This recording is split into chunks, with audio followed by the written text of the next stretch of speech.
Ак буе Сабан туе быйыл беренче тапкыр Актанышта узды. Татарстан, Башкортстан, Оренбург өлкәсенең 14 районыннан кунаклар бер майданга җыелды. Бу бәйрәм 3нче ел рәттән оештырыла. Хәзер ул Россия күләм милләтара чарага әверелде.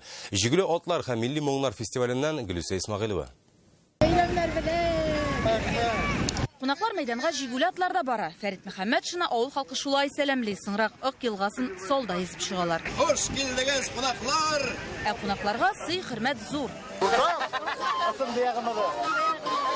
Без аны күргәнмени? Тәбикмәтләрне авыз итеп карагыз әле. Ак Татарстандагы иң озын елга, 436 чакрым. Бәйрәмгә җыелган халыкның дуслыгы да шулай чиксез булсын ди җитәкчеләр.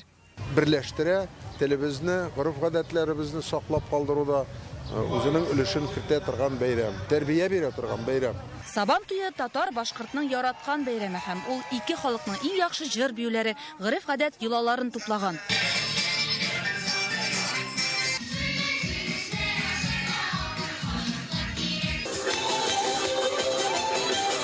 Ак буенда урнашкан 14 районнан батырлар, осталар мәйданга җыелды. Сынап карага булдык үзебезне. Апчык сугышында и бау тартуда беренче урыннарны алып калды. Ак Сабан туенда үзара хезмәттәшлекнең нигезе тынычлык килешүе. Башкортстанның 100 еллыгы уңаеннан Кырылтай җитәкчесе Константин Толкачев Фәрит Мөхәммәтшин белән Ингел Фәттаховка юбилей медальләре тапшыра.